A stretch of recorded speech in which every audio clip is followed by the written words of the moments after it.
మీరు ఆంధ్ర క్రైస్తవ కీర్తనలు తీసి చూడండి, 90% సినిమా పాటలే. తెలుసా? ఆ రోజుల్లో కంపోజ్ చేస్తున్న మనుషులు ఉండరు, రాస్తానికి ఉంటారు. పాయిట్స్ చూసినప్పుడు మంచిగా పదజాలాలతో రాస్తారు. సేమ్ న్యూస్ పాట బాగోదు, సినిమా పాట ఉంటుంది, దేవుని పాట ఉంటుంది, రెండు ఉంటాయి. ఇది ఇప్పుడు క్రిస్మస్ అయింది కదా, పాడతారు ఒక పాట అందరూ, యేసే జన్మించారా. తెలుసా సినిమా పాట అని? ఆ రోజు లేని ప్రాబ్లం ఈ రోజు వస్తుంది. అయినా సినిమా పాట ఎవడు కలుపుకుంటాడు? ఆ రోజు సినిమా పాటలు తరాలుగా నువ్వు ఇప్పుడు ఇంకా పాడుతున్నావు. నేను ఎప్పుడు అంటావు, సినిమా పాట ఒక సీజనే, దేవుని పాటల సంవత్సరాలు, వేలాది సంవత్సరాలు. I would like to address recent reference to Andhra క్రైస్తవ కీర్తనలో చాలామంది బాధపడ్డారు, చాలామంది దుఃఖపడ్డారన్న మాట తెలిసినప్పుడు ఎంతో వేదన కలిగింది.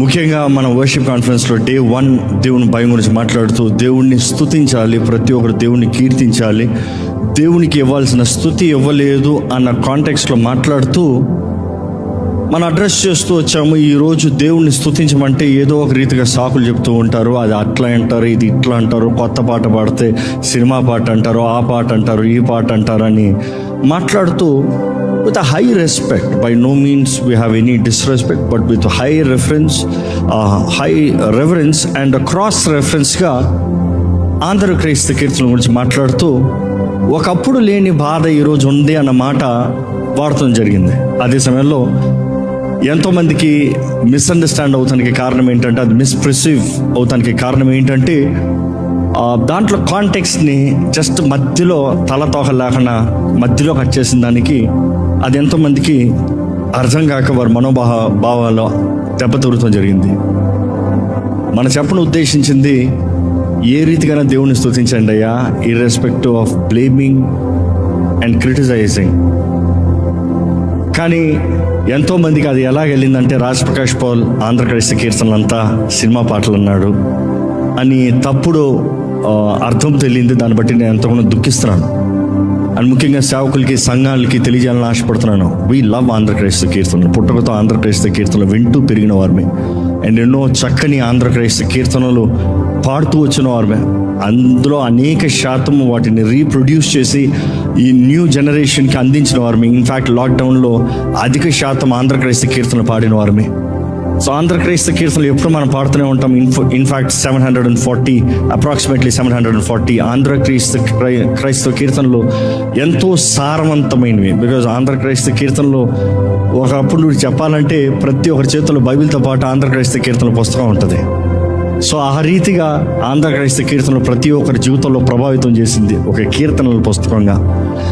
అది కేవలం పాటలు మాత్రం కాదు, మనుషులు వారి జీవితంలో వెళ్ళిన పోరాటంలో, పరిస్థితుల్లో రాసిన పాటలు మాత్రమే కాదు, it also has a very sound doctrine.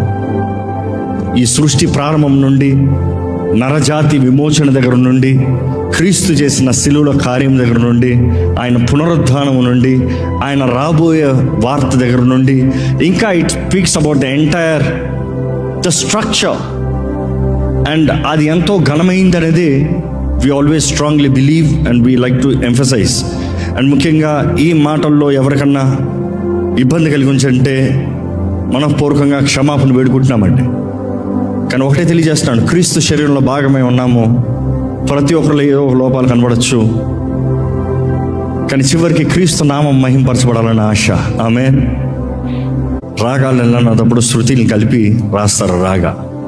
So south Indian tradition గురించి మాట్లాడుతూ ఆ రోజు సౌత్ ఇండియన్ కల్చర్ తగినట్టుగా కల్చరల్ మ్యూజిక్తో పాటు ఇట్ ఈస్ ఎక్విప్డ్ అన్న మాట చెప్పదలుచున్నాను. But then it has been misfired. But again I would say music is universal.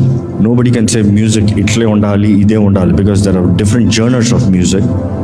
కానీ అదే సమయంలో ఆ రోజు నేను మెన్షన్ చేసింది సౌత్ ఇండియన్ మ్యూజిక్ అంటూ రాగాస్ గురించి మాట్లాడుతూ వచ్చాను. రాగాస్ అన్నప్పుడు వాస్తవం చెప్పాలంటే 38,232 రాగాస్ ఉంటాయి, అన్కంప్లీట్, అన్ఫినిష్డ్. కానీ సంపూర్ణ రాగాస్ చూసినప్పుడు 72 రాగాస్ ఉంటాయి. సంపూర్ణ రాగాస్ అన్నప్పుడు ఆరోహ అవరోహ అని ఉంటుంది. ఆరోహ అన్నప్పుడు ఈ నోట్స్తో వెళ్ళాలి, ఈ నోట్స్తో దిగాలి, అవరోహ దిగాలి. సో ఆ 72 రాగాస్ చేసినప్పుడు 72 రాగాస్ 72 ఈరోజు కర్ణాటక మ్యూజిక్ ఎవరైనా నేర్చుకోవడానికి వెళ్తే ఏం నేర్పిస్తారో మీకు తెలుసు, అది స్టేట్మెంట్స్లో మాట్లాడితే బాగోదు. సో దాంతో ఫిక్స్ అయి ఉంటుంది. సో దానిని ఆ భావంతో, because when they had to write a song, ఆ రోజు రాగాస్ తీసుకుని ఆ రాగాస్ని ఆధారం చేసి ఆ రాగాస్కి చక్కని doctrine, words, meaning, emotions they have submitted. కానీ అది ఎంతోమందికి నేను ఉద్దేశించినది మిస్ఫైర్ అయింది. దాన్ని బట్టి మరలా బాధపడుతున్నాను తెలియజేస్తున్నాను. And I truly apologise for hurting anybody's feeling. We are all ministering one body, one Christ, one gospel. క్రీస్తు మనల్ని ప్రేమించి మన కొరకు ఈ లోకంలోకి వచ్చి తన ప్రాణాన్ని మన కొరకు అప్పచెప్పి మనల్ని విమోచించి ఆయన సొత్తుగా చేసుకుని ఆయన పునరుద్ధానుడై తిరిగి లేచి మరలా త్వరగా సిద్ధపడిన సంఘం కొరకు ఉద్దేశించున్నాడు. అదే బోధిస్తున్నాము. ఈరోజు మన ఆశ సిద్ధపడే సంఘంగా ఉండటం కొరకే. God bless you all. Thank you for your understanding.